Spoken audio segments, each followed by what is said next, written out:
every single day the government steals your money. Not by stealing the units of the money, but by stealing the purchasing power of the money. So you've got the same units, but your units don't buy anything because no one needs your money, because the government's got the printing press in the back printing all day, every day, and it goes to their friends, not you. So their buddies are getting all that fresh new money hot off the printer before the inflation's hit. It's called the Cantillon effect. And then you get it last. And so a funny saying I saw on Twitter was, you got an $1,100 stimulus check, they got $20 trillion and gave it to their friends, and now you're stuck with the inflation. So you got $1,100, their friends got $4 trillion, or really 20 trillion, some huge number of trillion. And now you've got all-time high prices.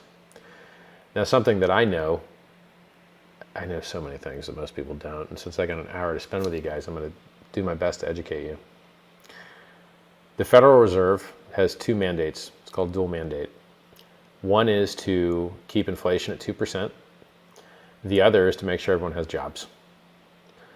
Now, making sure everyone has jobs is a pretty hard one to do because printing or not printing money doesn't actually hire anyone. So that's a weird one.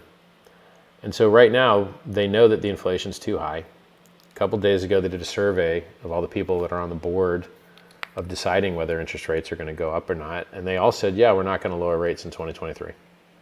We see no, we don't, the language was along the lines of, we don't see any way that they're going to be lowering rates in 2023. And so as they raise rates, it makes money more expensive, literally. So people with mortgages that have adjustable rates have now 2 or 3x their monthly cost of paying a mortgage, which for you people who aren't in America, mortgage means home loan. People are living day to day. They don't have in their budget or their earning potential an extra 2 or 3x on the largest expense they have, which is their housing. It's basically going to cause a lot of people to get foreclosed on. We also see the steepest decline in home sales, I think, in history in the United States. Home sales are down, like, on average 40%, I believe. Now, that's not dollar figure because the dollars are all inflated. That's the number of sales. So the number of sales has fallen 40% this year compared to last year. That's a big fall. So the Fed, in order to fulfill its dual mandate and get inflation down to 2%, is going to have to keep raising rates. And in the 70s, they raised rates to, I believe, 19%. Paul Volcker, who was the chairman of the Fed at the time, raised rates to 19% in order to finally stop the runaway inflation that was happening.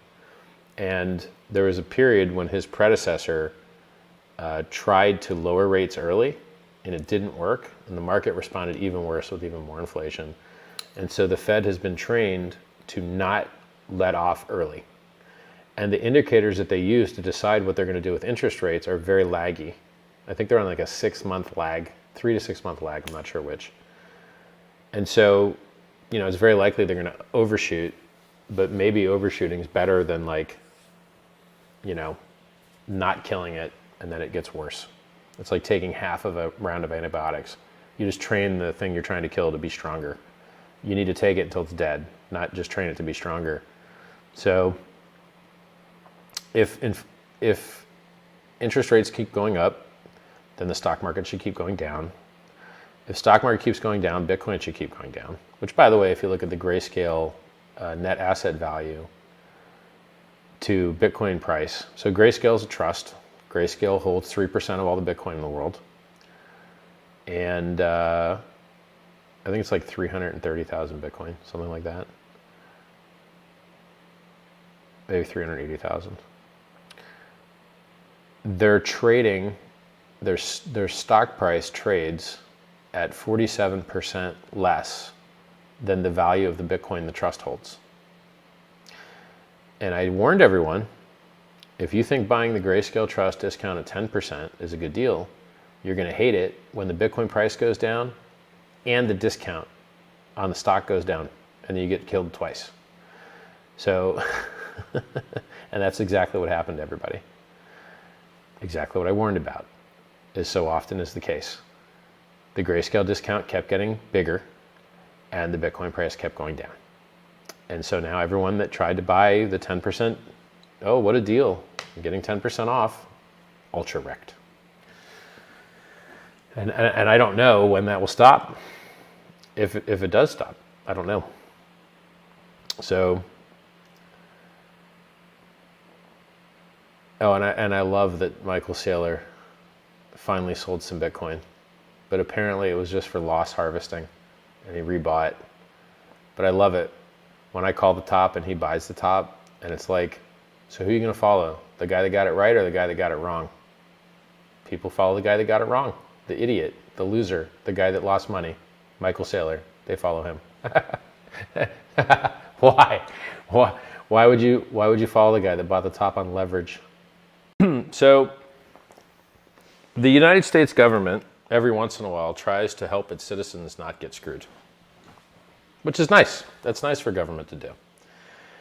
And so historically, people would get screwed by schemes where people would say they were going to do one thing and then do a different thing, and then people would lose money. So they try and cover that particular type of harm done to the citizens with truth in advertising laws, fraud laws, and then they created a special branch of the government that particularly interests itself with securities. Now you may ask yourself, what is a security? Well, they had a ruling. So there's two ways that enforcement happens. One is rulings that the judicial branch handles. In the judicial branch, there's three branches of government. There's the legislative that makes laws. There's the judicial that decides whether a law was broken or not. And there's an executive that's like, oh, you broke a law, we're gonna lock you up. And so these three branches have, or are supposed to have, checks and balances. A lot of times people just try and violate those checks and balances. Like I hear Joe Biden decided that he wants to just forgive a bunch of people's debt. What does forgive mean? It means that you're just going to print like extra money and devalue everyone else's currencies to like give these people free money, or are the companies going to get screwed over, or like what makes you think you're the guy that's allowed to do that? You're the executive. You're not the legislative. It doesn't make sense to me. It seems like a very clear violation of checks and balances. Just like, you know, how we're always at war, but we never go to vote to go to war. What's up with that crap?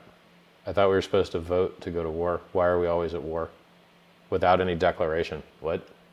Oh, it's a peacekeeping mission. Okay. Like, how did Afghanistan work out? We lost 100,000 M16s to the Taliban, who now runs it. What? Like, it's so stupid. It's like the history of, think about the thing the CIA did well. You're like, Iran, nope. Afghanistan, nope.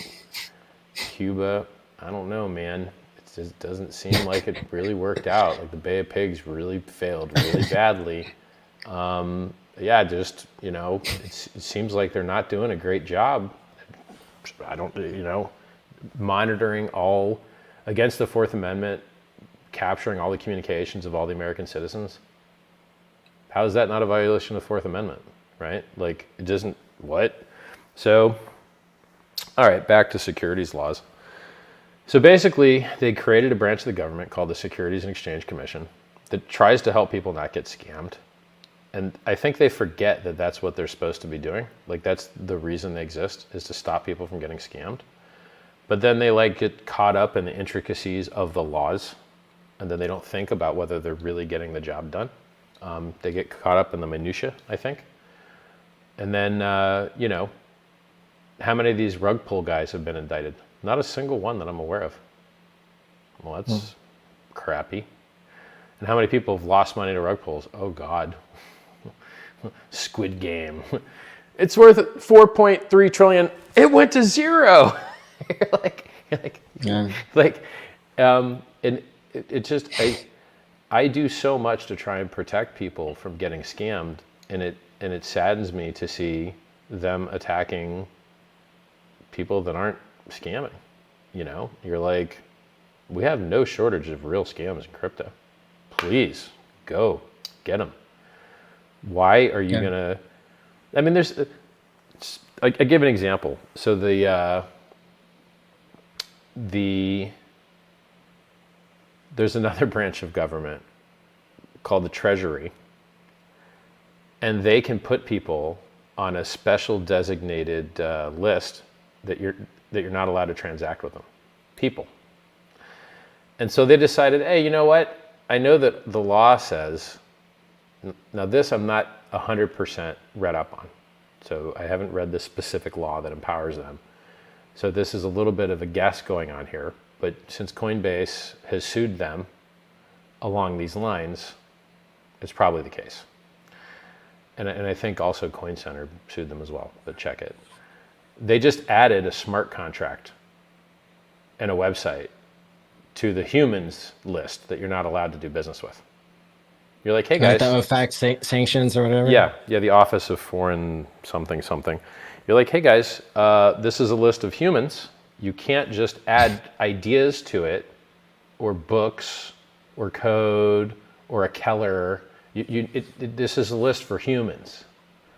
And you're like, why are you, like, if the idea of sanctions is to prevent having to go to war, which is why sanctions have such strong bite, is because you don't want people to go to war if they don't have to.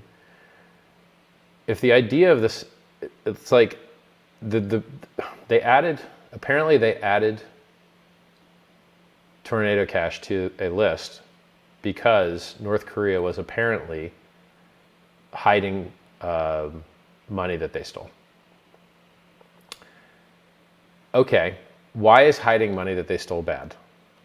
Because you want them to have, you want them to be able to profit less from doing bad things, like whether it's malware or crypto locker or whatever crap they're doing. You know, the idea is that if you make them harder to like clean the money, then maybe they'll do less crime or whatever. Cool. Okay, it's like meta law enforcement. Like, where it's like security theater basically. You can't bring liquids on a plane, but then every time they test the systems, every bad thing goes right through. They're like, yeah, every time we test these systems and see whether they really work, all the bad stuff gets right through. But we still do the theater and pretend it works by screwing over everyone else that's not actually trying to do anything bad. It's terribly inefficient. And so when you screw over everyone that has performed the good and honest behavior of trying to have privacy, which is protected in the Constitution and in other places, privacy is good. It's why we have blinds, it's why we have door locks, it's why we have clothing, and it's why you don't hand out your email password and your search history to people. You just don't, because privacy is good and wholesome and healthy, and it's why we've got blinds in our windows. And so the good, honest people that wanted to maintain their privacy in the digital world the same way they would have had it on the analog world. You know, you go to pay with a credit card at a store, they can't tell how much money is in your bank account. You write a check, they can't tell how much money is in your bank account. You hand them cash, they can't tell how much money is in your bank account. You pay crypto, they know exactly how much money is in your bank account. We need mixing in order to have capitalism. We need mixing in order to have privacy. We need mixing in order to run companies in the digital future, period. You can't have all your suppliers knowing what you pay your other suppliers. You can't have all your competitors knowing who all your customers are. You can't have all your employees knowing what all your other employees are being paid. It's like you need mixing. And so what did OFAC do? They just preemptively screwed everyone, maximally. They're like, hey, anybody that's used Tornado, get wrecked, sorry, you're totally annihilated. Well, how did that help the world? They did like hundreds of millions of dollars of damage instantly. And then like, how did that stop North Korea? It didn't, right? Like, it's so stupid to me. It's like, you guys just preemptively harmed everyone, instead of helping them. And the whole idea of you guys being empowered with these powers is to help people. And preemptively harming everyone doesn't make any sense. You can't, hey, you know what? I bet the North Koreans use pencils too. Let's make them illegal. I bet they use electricity. Let's make it illegal. I bet they use computers. Let's make computers illegal. I bet they use email. Let's make email illegal. Like, you cannot make technology illegal because bad people use it. It doesn't make any sense. It's so stupid. And so they made a huge error there, and they did great harm. They did great harm to Americans, which is disgusting. That's the opposite of why they were empowered. And so back to security. So this kind of covered OFAC and Treasury. Now, mind you, disclaimers, I'm not a lawyer. I'm not a legal professional, whatever, right? All those disclaimers. I'm just a guy that used to wear funny hats and sits Indian style on live streams. So, securities. If your employer doesn't pay you properly, do you call the Securities Exchange Commission? Nope. Why?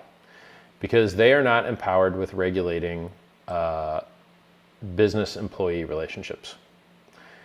If your bank charges you for stuff that they weren't supposed to, do you call the SEC? Nope. You call your state attorney general. Why? Because why is my stream show like I'm not connected to the internet anymore? I will wait until it's back up.